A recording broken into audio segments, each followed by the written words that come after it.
अबे गाढ़ा रंग लगाना चाहिए ऐसे, ताकि लोग पहचान न सके। जी भैया जी। जी भैया जी। हाँ।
अबे रुक। मार इसको। भाग भाग भाग चल भाग।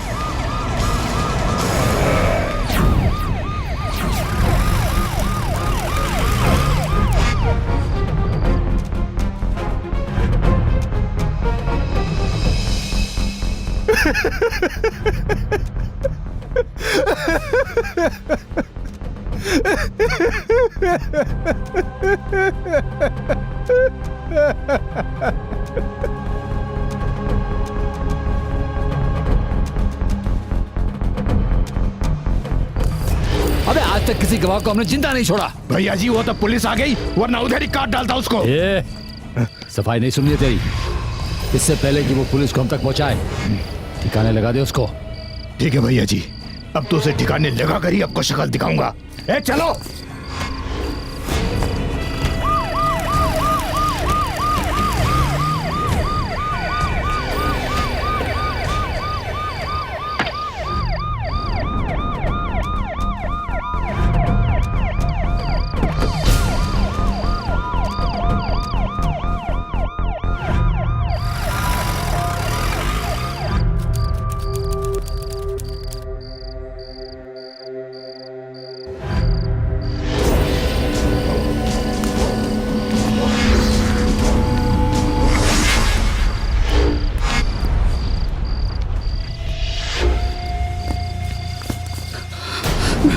मैंने कुछ नहीं किया, मैंने कुछ नहीं किया, मैंने कुछ नहीं किया।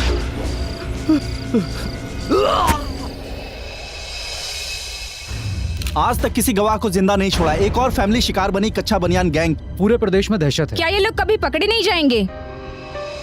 नमस्कार, मैं पूजा गौर सावधान इंडिया यूपी फाइट्स बैक में आप सबका स्वागत करती हूँ। चोरी और डकैती तो सबने देखी थी, पर ये लूट और हत्याएं कुछ अलग ही तरीके से हो रही थी, जिनकी दहशत बढ़ती ही जा रही थी। इसकी शुरुआत एक इलाके से हुई और ऐसी खबरें प्रदेश के अलग अलग शहरों से आने लगी। लोग परेशान थे, लेकिन पुलिस के पास इसका कोई जवाब नहीं था। असलियत में किसी के पास भी इन लुटेरों के बारे में सीधे तौर पर कोई जानकारी नहीं थी। कहा जा रहा था कि ये लुटेरे कच्चा बनियान पहनते हैं, बदन पर तेल और चेहरे पर काला पेंट लगाते हैं ताकि ये पकड़े न जाएं।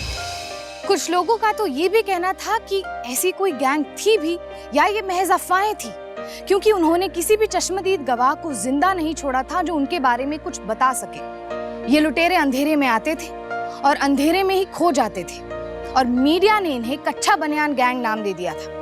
हमारी आज की कहानी उस पहले गवाह की है जिसने इस पूरे गैंग का पर्दाफाश करने में सबसे अहम भूमिका निभाई। पिछली कुछ लूट और हत्याओं के बाद अब ये गैंग अपने नए शिकार की तलाश में था।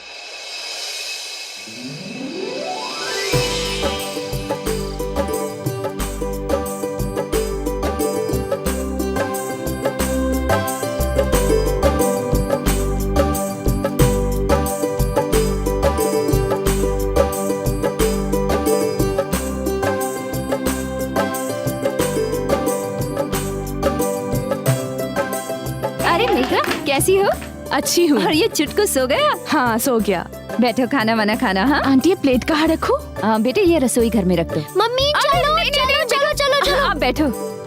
चलो ना नहीं, नहीं, मम्मी। नहीं। कैसी चलो बचपनी ना वाली मम्मी, हरकतें कर डांस रही हो? करेंगे। चलो प्लीज चलो।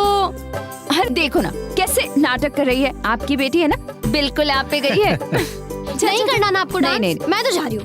जाओ जाओ जाओ जाओ जाओ, खेलो खेलो खेलो खेलो खेलो। मोटे ताजे जीजाजी। देखो ना कितनी बड़ी हो गई है, लेकिन अभी तक इसमें बचपना नहीं गया। सविता, कल को शादी हो जाएगी तब कहाँ देखने को मिलेगा ये? ए जी, आप रोते हुए ना बिल्कुल अच्छे नहीं लगते। एक तो चश्मा खराब हो जाएगा और ऊपर से शक्ल ना बिल्कुल बंदर जैसी लगेगी। और तुम भी बिल्कुल मत रोना, मेकअप उतर जाएगा तो बंदरिया लगोगी। तारा मोटे महंगे जीजा जी। रुक, अभी बताती हूँ तुझको। रुक अरे अरे अरे अरे अरे अरे क्या कर रहे हो? अरे रुक तारा की बच्ची, तुझे तो मैं देखती हूँ।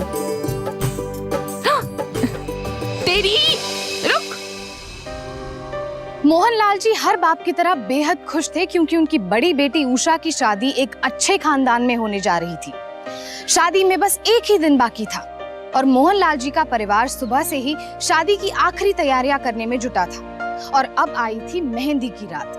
कल सुबह बारात आने वाली थी, लेकिन मेहंदी और संगीत में जुटे परिवार और रिश्तेदार ये नहीं जानते थे कि जुर्म का काला साया उनके घर के ऊपर मंडरा रहा था। उस रात जो हुआ उसकी कल्पना भी किसी ने नहीं की होगी।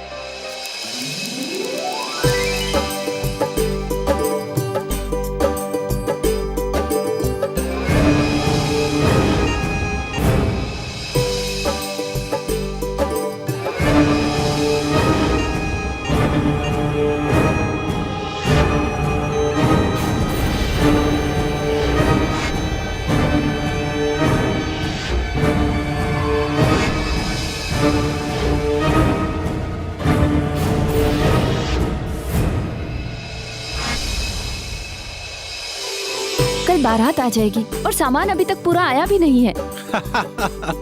सविता तुम चिंता मत करो, सब ठीक हो जाएगा। आंटी आप यहाँ हैं? सुम्मी काकी आपको कब से बुला रही है, आइए जरा।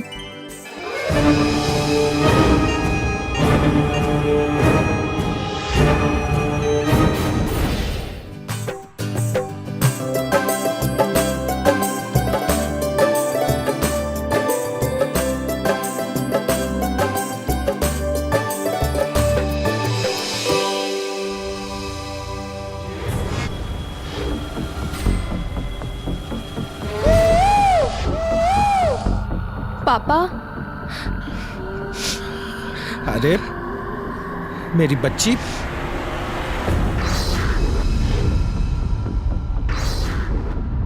अरे मेरी बच्ची ऐसे रोते नहीं। पापा कहाँ दूर जा रही हो तू? यही तो है नजदीक में, जब इच्छा हो तब आ जाना। हाँ बेटा।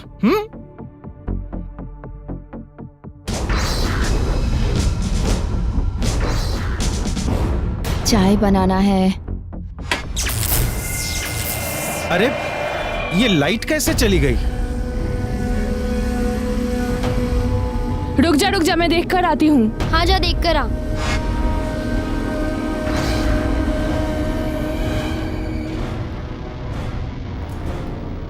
अरे इस लाइट को भी अभी जाना था।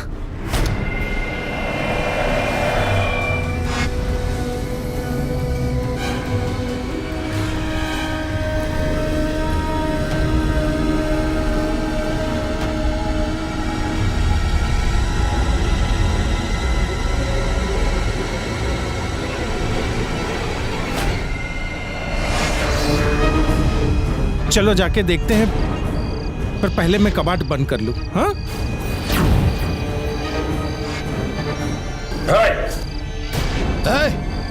पापा कौन हो तुम? क्या चाहिए तुम्हें? अरे क्या कर रहे हो? क्या कर? रुको, मेरी बात सुनो।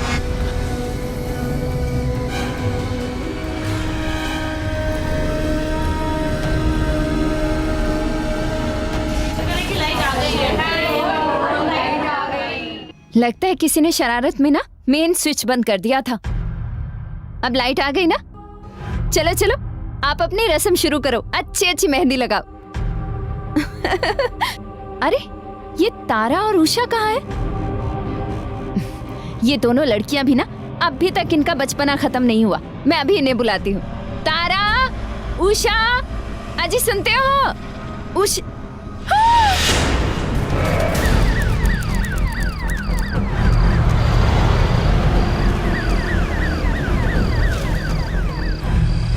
शादी का माहौल कुछ देर में मातम में बदल चुका था। धन दौलत तो वापस भी कमाई जा सकती है, पर परिवार के सदस्यों की भरपाई कोई कभी नहीं कर सकता। इस दुर्घटना में जो बचे थे उनके दुख का अंदाजा नहीं लगाया जा सकता था। आखिर कौन थे ये लोग? क्या ये शादियों में हमला करके लूटने वाले डकैत थे या किन्हीं खास लोगों का इसमें हाथ था? घटना स्थल पर मिले सबूतों के आधार पर पुलिस उन्हें ढूंढने की कोशिश कर रही थी।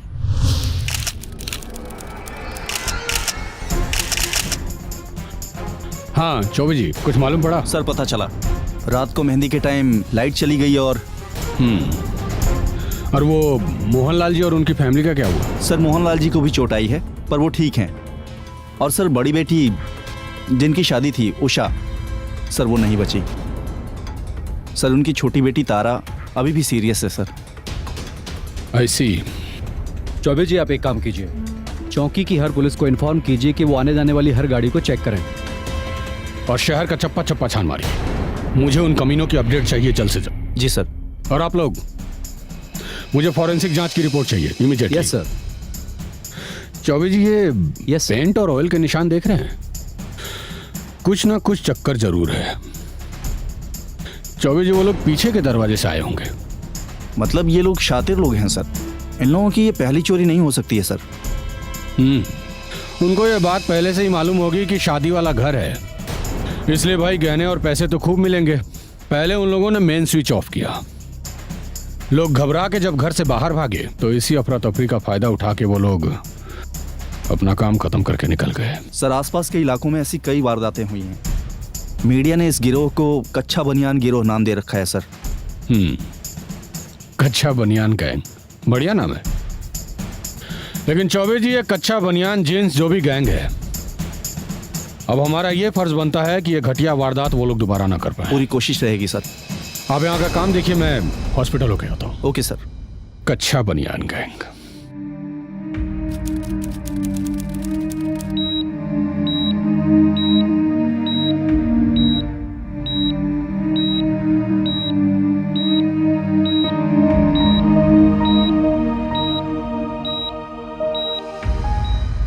आई एम सॉरी मोहनलाल जी, मैं ऐसे नाजुक वक्त पे आपसे पूछताछ कर रहा हूं, लेकिन क्या करें, यह भी हमारी ड्यूटी है।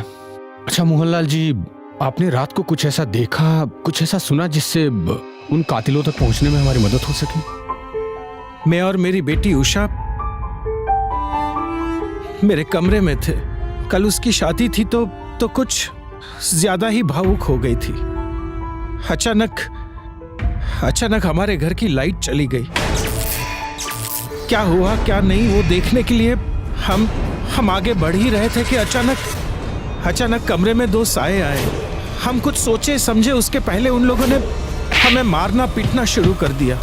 मैं चीखा चिल्लाया, मेरी बेटी को बचाने के लिए कोशिश की, पर अचानक किसी ने मेरे सर पे, और मैं बेहोश हो गया। आप हौसला रखिए और हमारा विश्वास कीजिए, हम उन दरिंदों को किसी भी हालत में छोड़ेंगे नहीं। बस एक बार आपकी बेटी तारा को होश आ जाए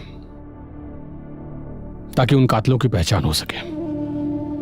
प्लीज हौसला रखिएगा।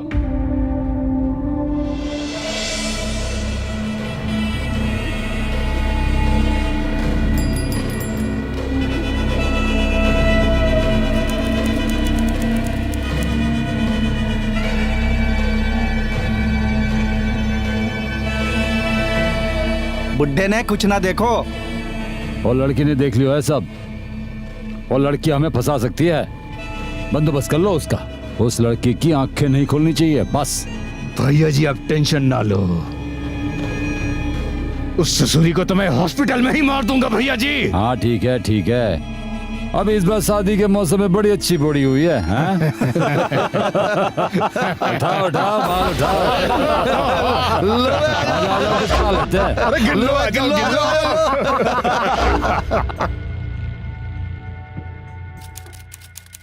सर, फॉरेंसिक रिपोर्ट में ना कोई फिंगरप्रिंट्स मिले हैं और ना कोई डीएनए टेस्ट से ही कुछ पता चला। जगह जगह घरगट्टू तेल और काले पेंट ऑयल के निशान मिले हैं सर। और ये ऐसा सामान है सर जो वो लोग कहीं भी बाजार से खरीद सकते हैं। इनको ट्रेस करना नामुमकिन है सर।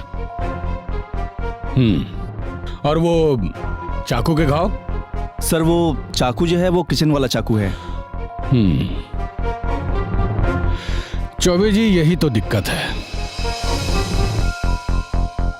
बिना सबूत या बिना किसी गवाह के आखिर हम उन तक पहुंचेंगे कैसे? और मोहनलाल जी हैं तो उनको कुछ पता ही नहीं। अब तो बस एक ही उम्मीद बची है, उनकी बेटी तारा। जी सर। लेकिन वो बेचारी भी आईसीयू में पड़ी हुई है। भगवान न करे अगर उस लड़की को कुछ हो गया तब तो। तारा, मेरी बच्ची।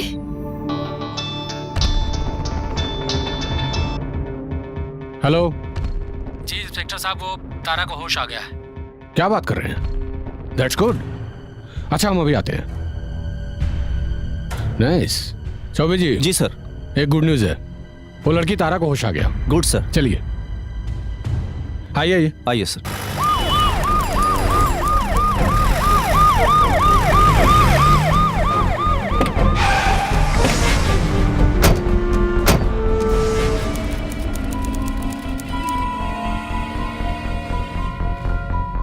चौबे जी, आप दूसरे थानों में भी खबर कीजिए कि आखिर ये किसका काम हो सकता है। हम इंक्वायरी कर रहे हैं सर, जैसे ही पता चलेगा हम आपको बताएंगे सर।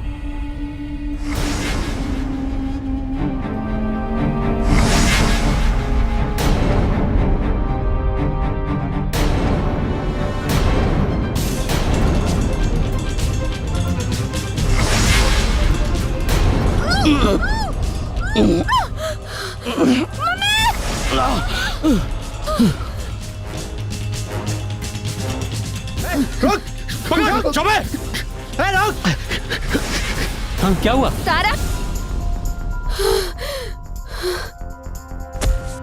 रुक। चौबे, रुक। पकड़ साले को।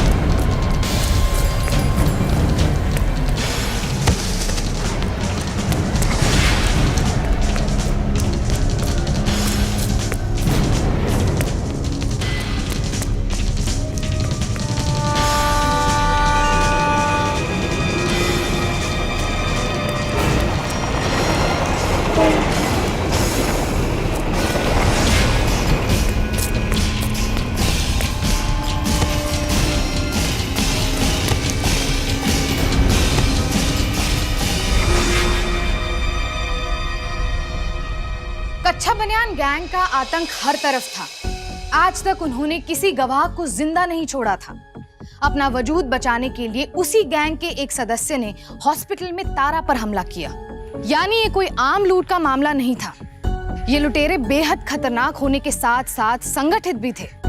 तो क्या तारा की परेशानियां यहाँ खत्म होगी या खतरा ऐसे ही बना रहेगा? इंस्पेक्टर विश्नोई ने भी किसी भी हालत में इस गिरोह को पकड़ने की कसम खा ली थी। पूरे घर में अंधेरा था। मैंने ऊपर जाकर देखा तो वो लोग दीदी और पापा को मार रहे थे। वो लोग अचानक मुझ पर झपटे।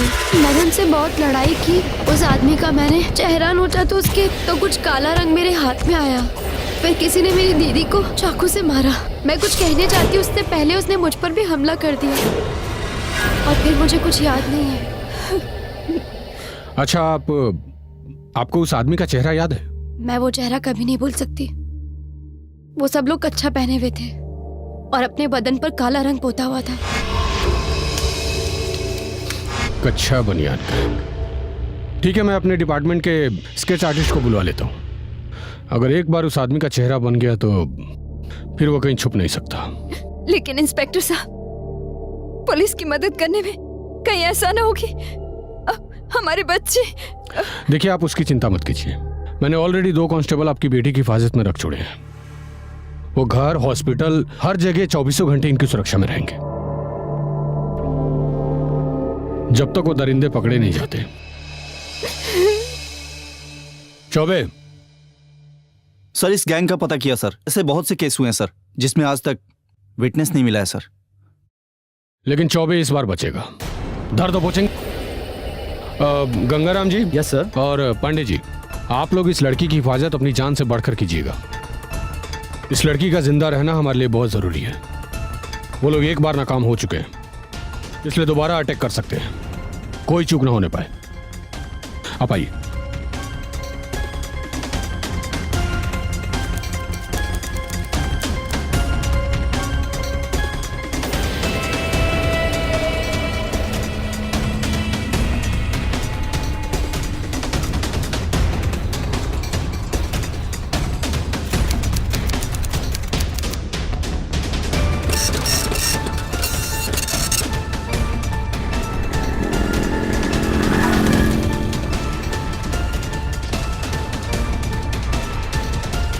कच्चा बनियान गैंग का पर्दाफाश, कच्चा बनियान गैंग का पर्दाफाश।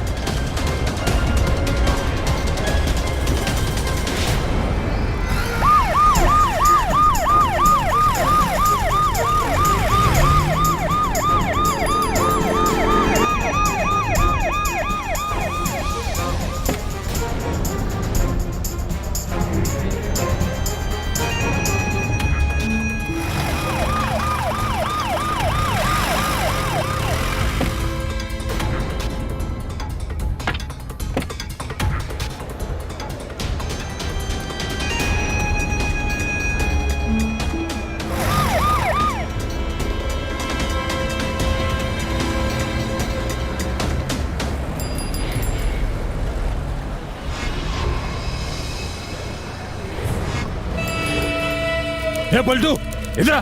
जी भैया जी। अब ये लड़की अभी तक जिंदा क्यों है? हाँ भैया जी, हमने भी पढ़ लिया है। पर भैया जी, ऐसी बात ना हमने कोशिश करी थी, पर अचानक ससुरी वहाँ पे पुलिस आ गई।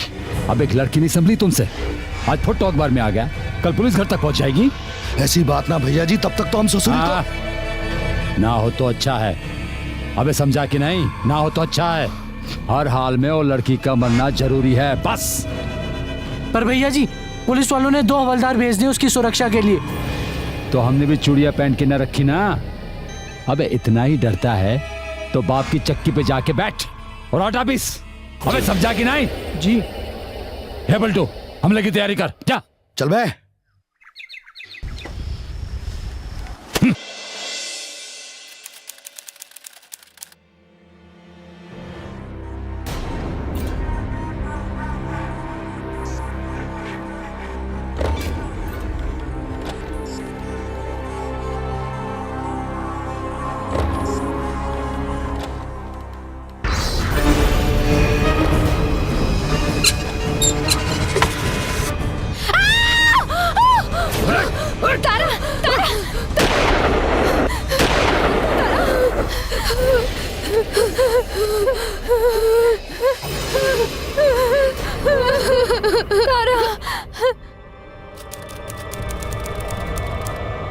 गधों की फौज बनाई है मैंने। उस दिन एक छोकरी को संभाल नहीं सके और आज तो हवलदार से मात खाली। रोक के रखा था भैया जी उसने हमें। वो दूसरा हवलदार कहां से ऊपर पहुंच गया।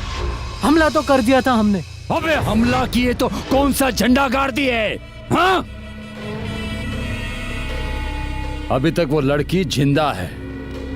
अबे वो जिंदा क्यों है? अब तक तो पुलिस भी सयानी हो गई होगी।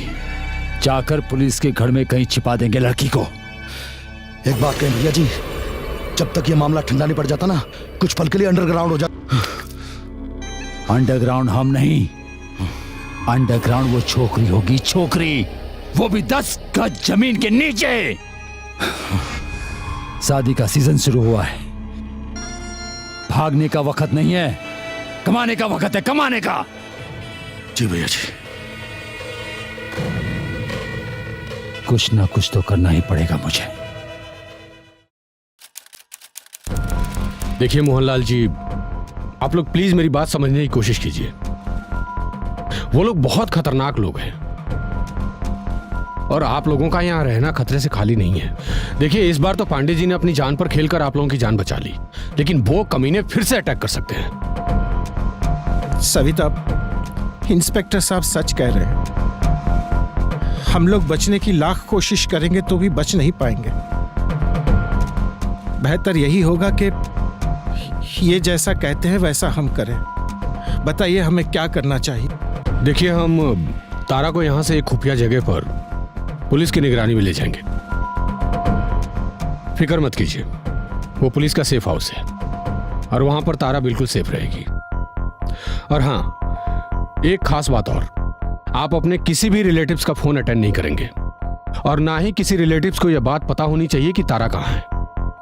लेकिन मैं ऐसे कब तक छुप छुप के रहूंगी? फिक्र मत करो, वो जल्दी ही पकड़ में आ जाएंगे, क्योंकि वो लोग बौखला गए हैं और अपनी इस बौखलाहट में वो दोबारा गलती जरूर करेंगे, लेकिन ये उनकी आखिरी गलती होगी।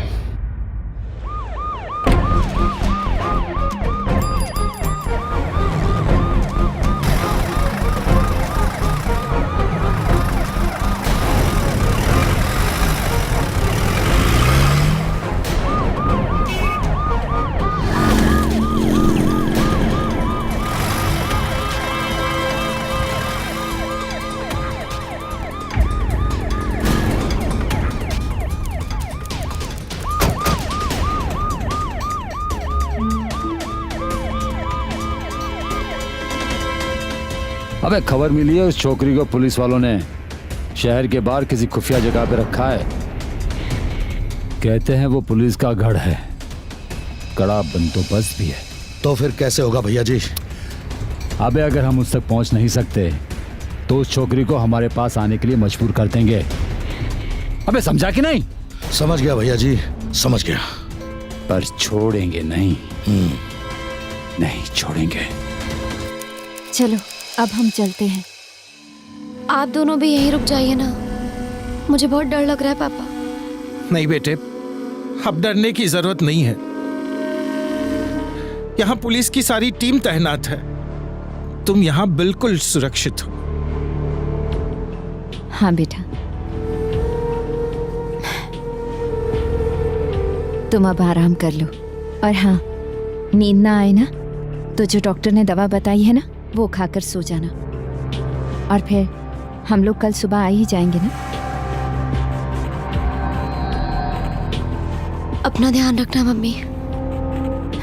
चले। अपना ध्यान रखना पापा।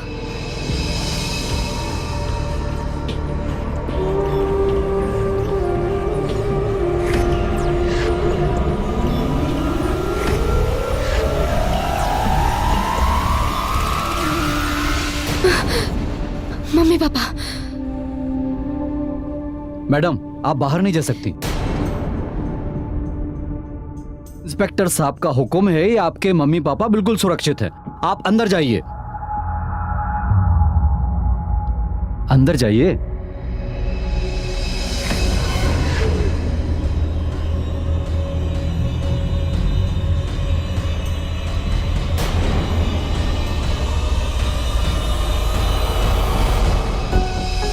के माँ बाप पर हुए जानलेवा हमले के बावजूद पुलिस की होशियारी की बदौलत मोहनलाल जी और उनकी पत्नी सविता की जान बच गई। हॉस्पिटल में उनकी सुरक्षा के लिए पुलिस ने कड़े से कड़े इंतजाम किए। तारा दुख, दर्द और मानसिक दबाव से घिरी हुई थी। तारा, वो लोग चाहते हैं कि तुम पुलिस सिक्योरिटी से बाहर आ जाओ, ताकि वो लोग तुम पर अटैक कर सके, ताकि वो लोग तुम्हें भी चुप कर सके। अगर ऐसा नहीं किया तो, लेकिन तारा, हम पुलिस वाले तो कम से कम पुलिस नहीं, प्रोटेक्शन भी नहीं, कुछ नहीं चाहिए हमें। मैं आजादी से जी नहीं सकती, तो मर तो सकती हूँ ना, लेकिन डर डर के नहीं। बस सर, अब और मदद नहीं चाहिए आपकी। Thank you. तारा,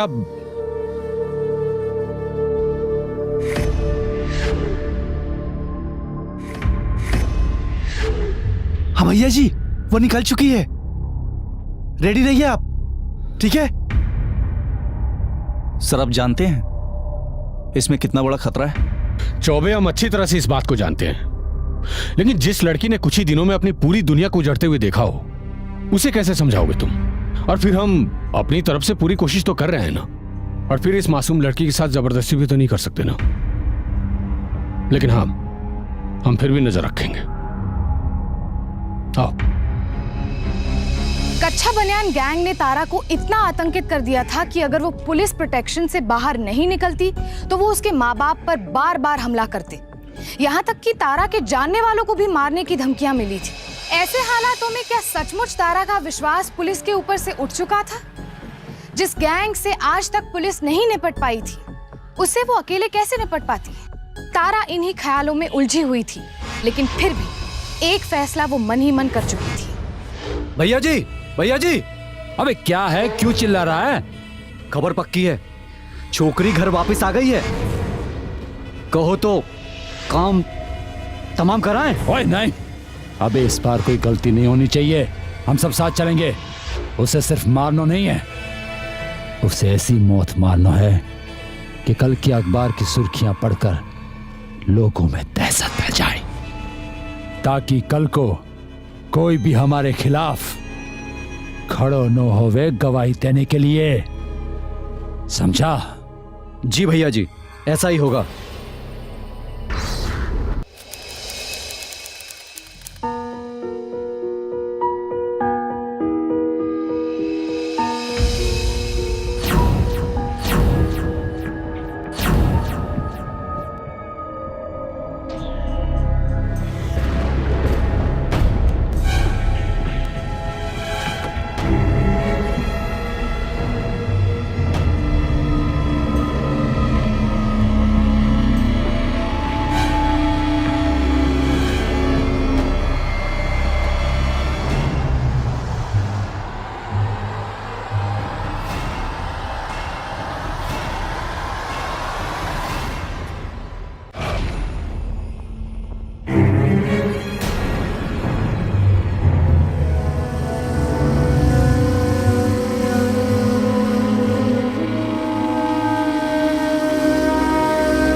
रुक!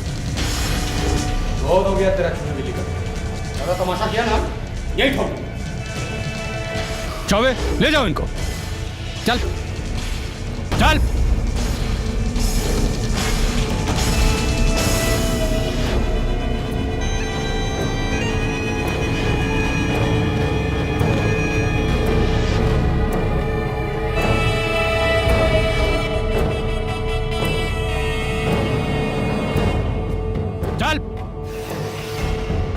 जीप में डालो सालों को।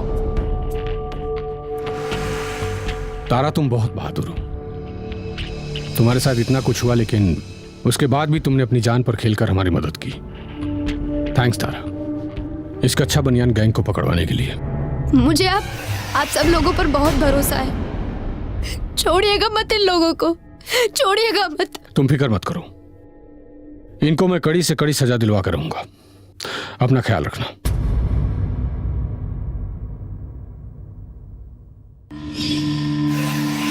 मैं घुट घुट कर नहीं जी सकती। अगर उन्हें मेरी मौत चाहिए तो उसके लिए मुझे आप लोगों की प्रोटेक्शन के बिना ही रहना होगा। तारा, एक बार फिर सोच लो, क्योंकि खतरा बहुत बढ़ जाएगा। आप अपना जाल बिछाइए, मुझे कोई परवाह नहीं है। मुझे उन हत्यारों को सजा दिलवानी है, बस।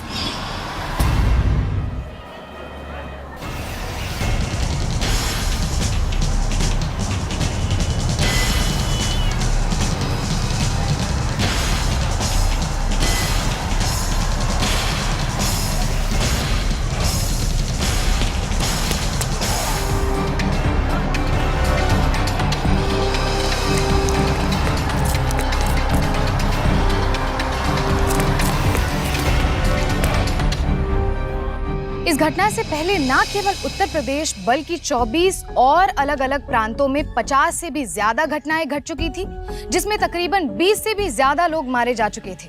सन 1999 से लेकर 2001 तक कच्छा बनियान गिरोह के आतंक ने पुलिस से लेकर प्रशासन तक की नींदें उड़ा रखी थी।